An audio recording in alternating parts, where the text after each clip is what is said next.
نو ګرانو کتونکو په نن ویډیو کې به زه تاسو سره یو مهم خبر شریکوم چې د طالبانو نوی بیان راغلی ده. وایي ډېر داسې خلک اوس هم سته داسې په امسایه هیوادونو کې ناست دي او موږ ته دسیسې جوړوي، حالانکې نومونه یې داسې واضح نه دي ښودلي.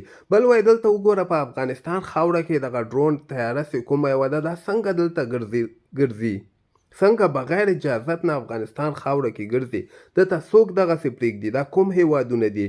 و یو خبره وایي تاسو یاد ساتئ چې اوس هغه پخوانی افغانستان نسته، موږ ته معلومات کیږي، موږ به هیڅ چاته اجازه ورنه کوو چې د موږ خلاف دسیسې جوړې کړي. موږ سره چې څوک زیاتی کوي د موږ دښمنۍ سره به مخامخ کیږي او موږ به دوی ته مطلب هماغه کوم ځای کې چې دي که نه مطلب نورو هیوادونو کې دي هغوی ته به عملته موږ جواب ورکوو.